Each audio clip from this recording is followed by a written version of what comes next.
Bonsoir à tous, merci à vous de nous rejoindre sur Monaco Info. Voici les principaux titres qui seront développés dans votre édition.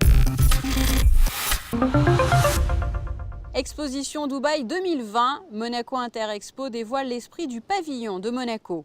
En principauté, conférence contre les violences faites aux femmes. Un premier salon Magic a eu lieu du côté de Kyoto. Les médecins du CHPG font leur show en faveur de Monaco et des présences. Et notre Focus Info sera consacré à l'exercice binational dans le tunnel Régnier 3. Nous vous parlions dans notre édition de mercredi de la conférence de la Fondation Prince Albert II de Monaco proposée à Dubaï sur les énergies renouvelables et sur la mobilité propre. Eh bien, sachez que cette conférence a été suivie dans la soirée par un dîner de gala au profit notamment de la Fondation. De nombreuses personnalités des Émirats arabes unis étaient présentes, comme vous pouvez le voir sur ces images. Ce dîner s'est clôturé par une tombola dotée de prestigieux lots.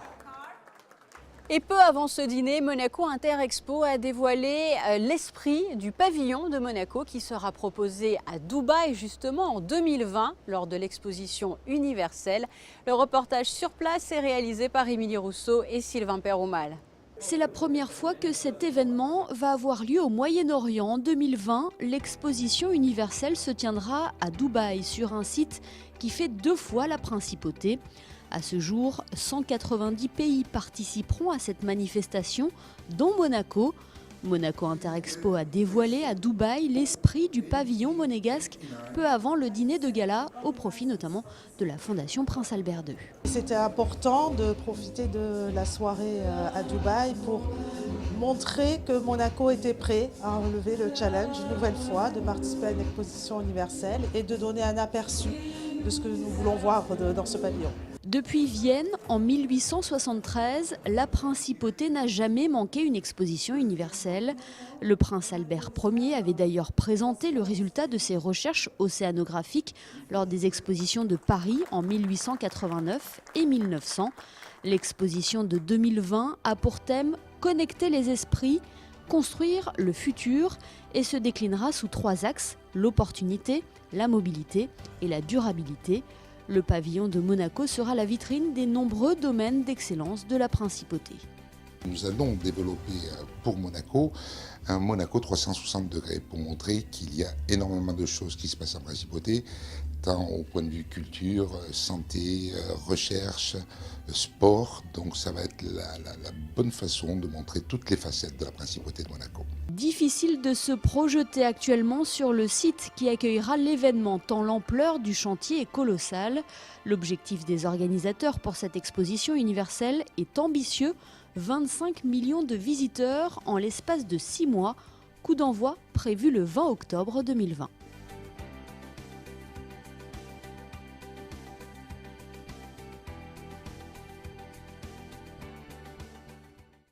Et toujours à Dubaï, c'est au pied de la plus haute tour du monde, la Burj Khalifa, que son Altesse Sérénissime, la princesse Charlène, a tenu à apporter son soutien à l'équipe des Impi, une équipe composée de rugbymen monégasques et internationaux étrangers qui participent au tournoi Open du Dubai Rugby Sevens. Nous suivrons bien évidemment les résultats des Impi dans cette compétition. Retour en principauté où dans le cadre de la journée internationale de lutte contre les violences faites aux femmes, une conférence a été proposée au cœur du lycée technique et hôtelier de Monaco, une conférence suivie de très près par Christine Datomel. Viol, agression, harcèlement psychologique, violence physique ou verbale, humiliation, injures, coups, bleus. Il existe différentes formes de violence et elles ne sont pas pour autant toujours visibles. Et bien avant les bousculades et les coups se produit souvent une escalade de comportements abusifs et d'intimidation.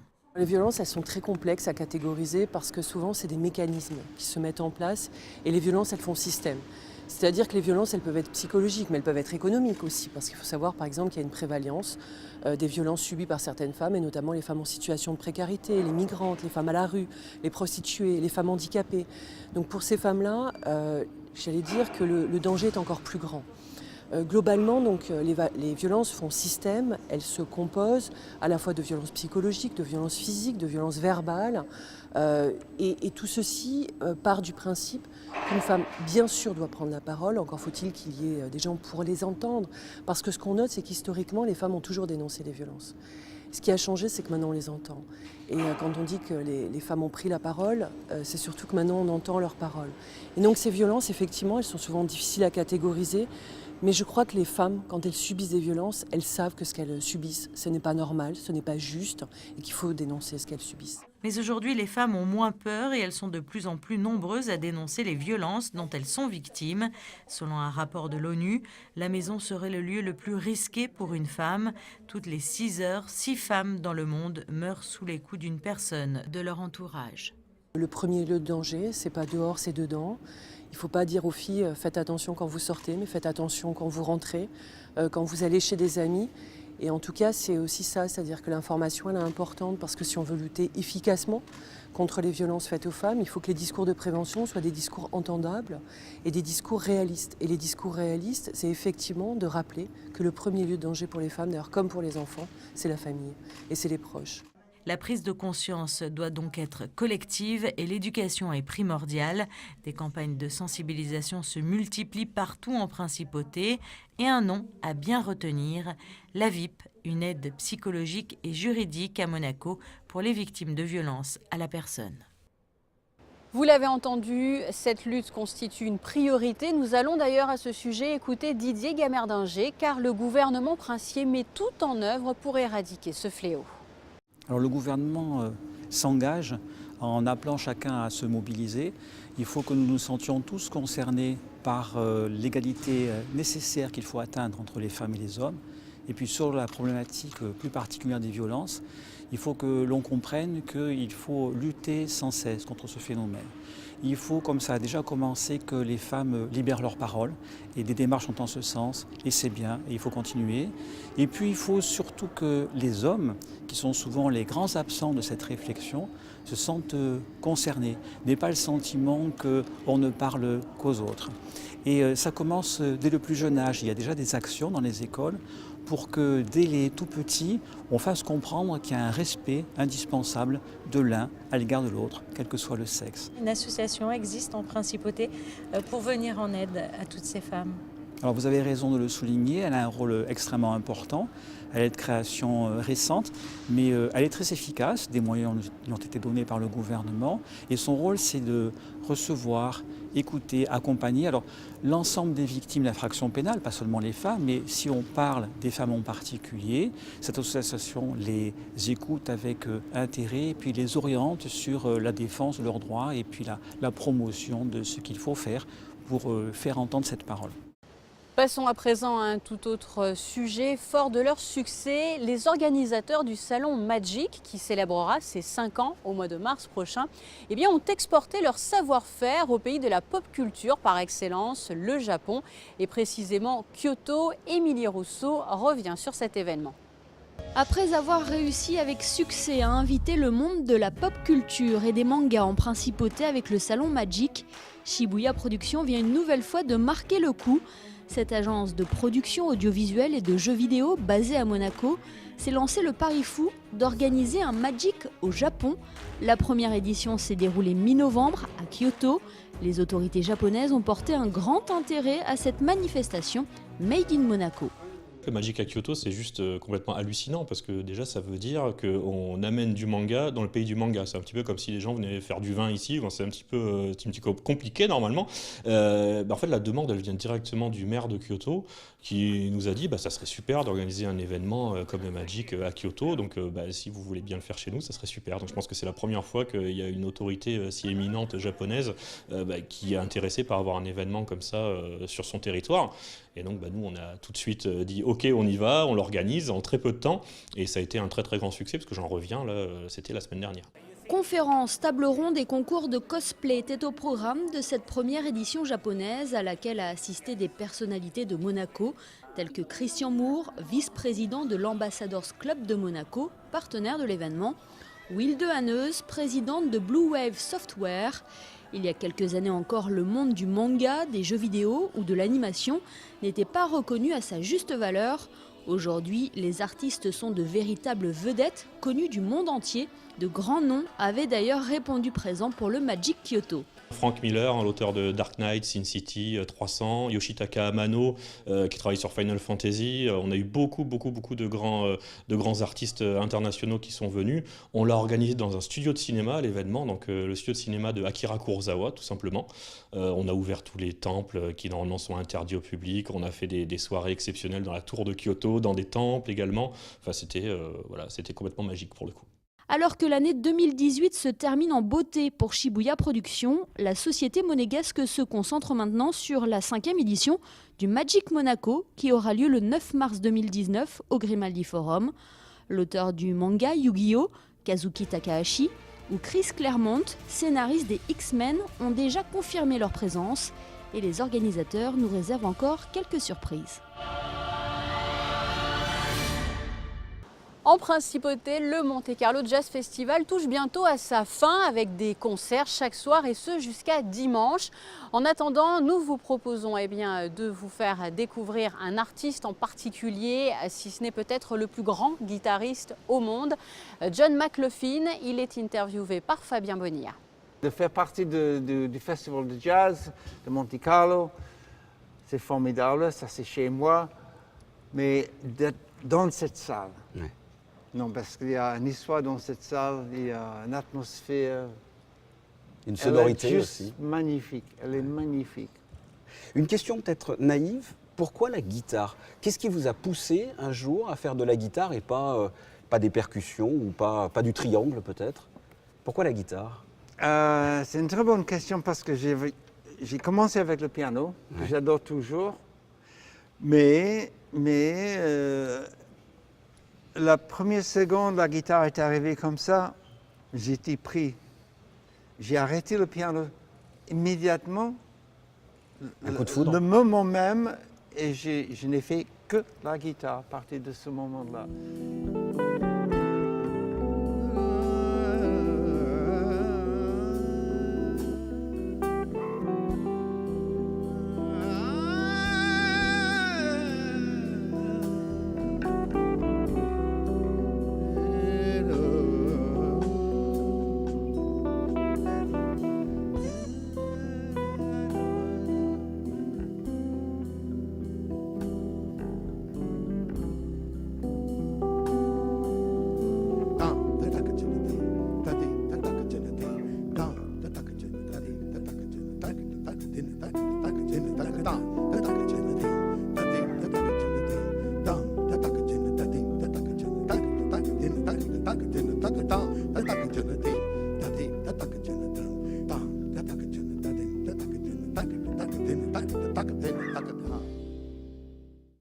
Voilà, et sachez que vous pourrez découvrir très prochainement le backstage avec Jean-René Palacio et Fabien Bonilla à ce sujet, justement.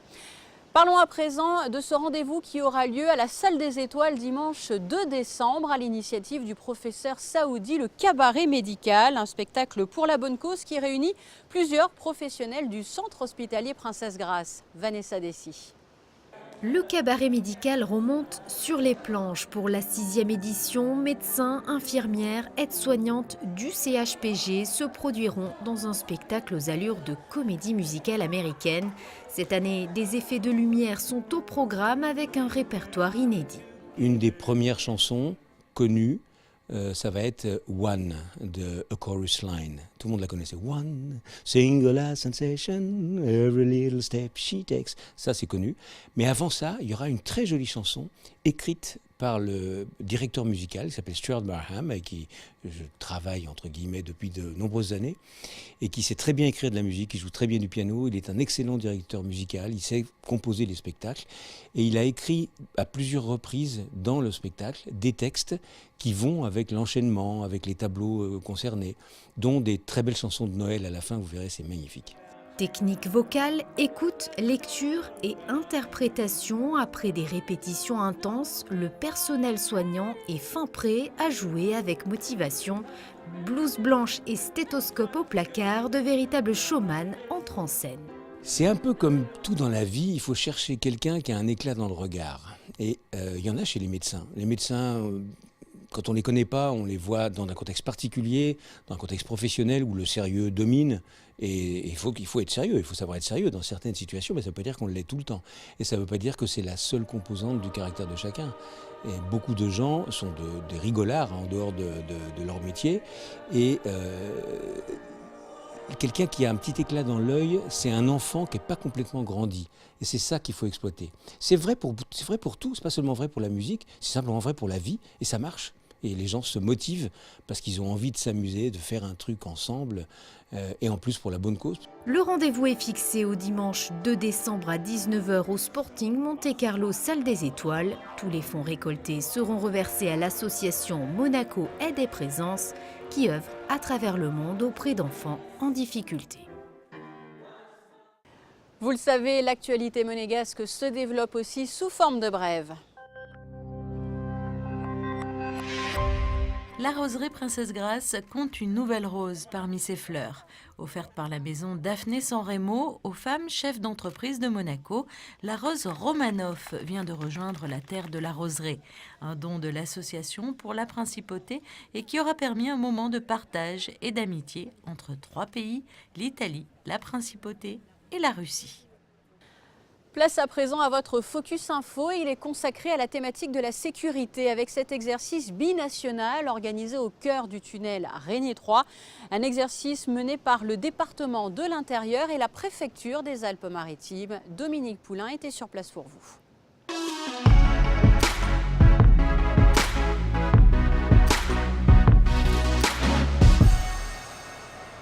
Le tunnel Régnier 3, vous le voyez derrière moi, est fermé à la circulation. Un accident vient de se produire. En fait, il s'agit d'un exercice commun avec le ministère de l'Intérieur de la Principauté de Monaco et de la préfecture des Alpes-Maritimes. Et nous allons voir comment interviennent les forces d'intervention et de secours en pareille situation. L'accident implique un autobus interurbain et 2 voitures de tourisme. Dans ce tunnel long d'1,5 km qui relie Monaco à la Basse-Corniche et qui permet l'accès à l'autoroute A8 à 500. Un axe emprunté chaque jour par plusieurs milliers de véhicules. Tout commence 2 heures avant l'exercice, à la caserne des sapeurs-pompiers de Monaco à Fontvieille, avec l'opération de grimage. Les personnes qui vont jouer, les 51 victimes, se font maquiller. Ici, c'est l'atelier avec la Croix-Rouge, des carabiniers et les pompiers. On maquille les personnes. Comme vous pouvez voir, voilà, ici, on a une personne qui va être brûlée au niveau du visage. Il y a des personnes qui sont blessées avec des plaies lacérantes. Voilà. En fonction de quoi vous choisissez la blessure? Alors, on a un scénario qui nous a été donné. On attribue un numéro aux personnes et on essaye de faire en sorte que les gens qui ont envie d'être maquillés parce que ça les amuse, qu'ils soient concernés par une blessure assez importante. Et les personnes qui sont un petit peu plus timides et qui ont envie de rester en retrait sont impliquées. Donc eux, ils n'ont pas de fracture, mais par contre, comme ils sont témoins de la scène, ils sont choqués, comme dans la réalité. On voulait juste vous dire un petit mot pour d'abord vous remercier de votre mobilisation, vous dire ô combien c'est important de faire des exercices de sécurité. Je pense que vous en êtes déjà convaincus, parce que sinon vous n'auriez pas répondu présent les uns et les autres sur votre temps libre pour certains, sur du temps de travail pour d'autres. Un briefing suit. Le ministre de l'Intérieur de Monaco, Patrice Cellario, la secrétaire générale de la préfecture des Alpes-Maritimes, François Staïry, et le capitaine Jean Canu rappellent le scénario qui permettra la mise en œuvre du plan de secours binational et la mise en place de la chaîne de secours. Il donne aussi les dernières consignes aux victimes. L'exercice peut commencer. Le tunnel est fermé et une déviation de la circulation est mise en place. Les pompiers arrivent sur les lieux de l'accident. Ils pénètrent dans le tunnel par le côté Monaco. On a vu les pompiers là remonter le tunnel à pied. Pourquoi ils n'utilisent pas les camions? Alors, les engins sont engagés dans le tube jusqu'à une certaine hauteur, jusqu'au niveau du potentiel fumigène. D'accord? Après, les camions ne sont pas équipés pour aller plus loin par rapport au manque d'oxygène, par rapport à la motorisation. Tout ça à cause de la fumée? Tout à fait. C'est une sécurité. À partir de là, on installe un sas hydraulique pour permettre à nos garçons d'intervenir en toute sécurité. Et pour cela, ils cheminent à pied. au travers d'un dispositif hydraulique qui est fixe où ils viennent se raccorder. Voilà, pour qu'eux soient en sécurité et en même temps, les victimes en plus les extraire plus facilement. La tension est palpable. Sous l'effet du choc, le feu s'embrase et très rapidement, d'épaisses fumées envahissent une partie du tunnel. La simulation de l'accident a pour objectif de vérifier le bon fonctionnement des dispositifs de sécurité. C'est un exercice un peu particulier parce que nous sommes dans un ouvrage qui traverse la frontière. Donc non seulement les services monégasques interviennent, mais également les services français, avec une passation de commandement entre les autorités monégasques et les autorités françaises. Donc l'intérêt de l'exercice, c'est de vérifier si la coordination entre les services fonctionne bien, si la passation des consignes se fait bien, si la passation de la direction du commandement des opérations de secours s'effectue correctement. Donc c'est la coordination de l'ensemble des services qui est testée avec ce genre d'exercice.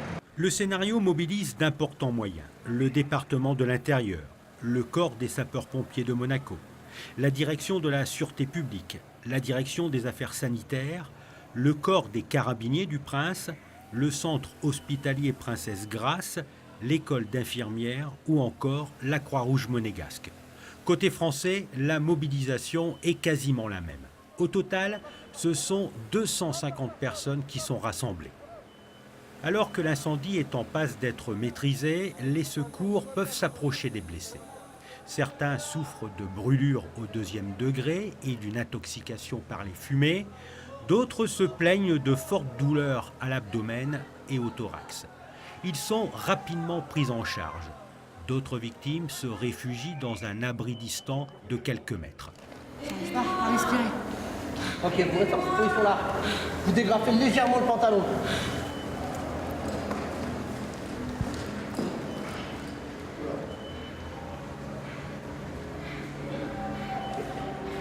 Bougez pas, d'accord ? Les premiers véhicules de secours en provenance de Monaco et des Alpes-Maritimes pénètrent dans le tunnel. L'objectif, c'est d'aller le plus vite possible pour faire sortir les victimes du tunnel. Alors moi, j'avais préparé les 11 les relatives qui pouvaient marcher. Après, j'ai des relatifs qui ont des fractures de membre inférieur qui peuvent pas se déplacer. Donc, t'en as qui peuvent marcher tout seuls 11. Ouais. 11 là, d'UR qui peuvent déjà se déplacer, qui sont prêtes à... Voilà. Les blessés sont revêtus d'une couverture de survie avant de recevoir les premiers gestes de secours.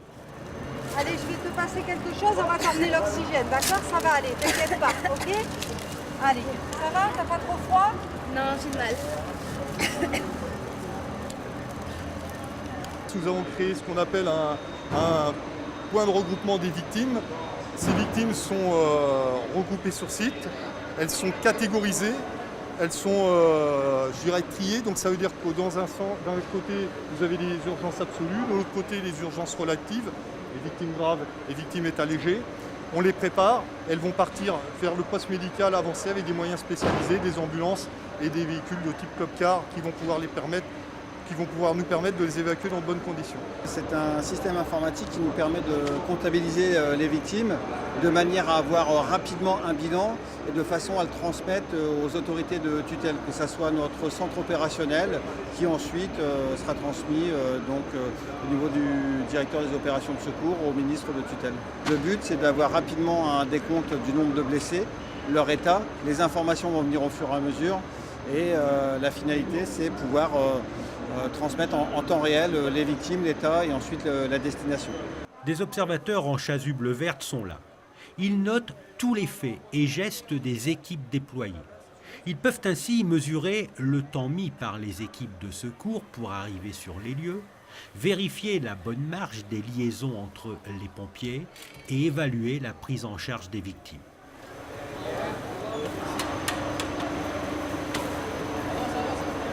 On fait ensuite monter les blessés dans les véhicules de secours, équipés d'oxygène et d'appareils respiratoires, qui les ramènent vers le centre de rassemblement des victimes à l'extérieur du tunnel.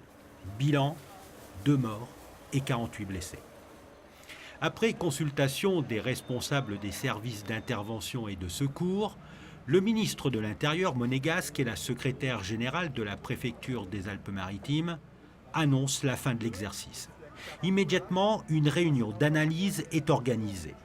Ces premiers échanges ont pour but de recueillir les toutes premières impressions des intervenants.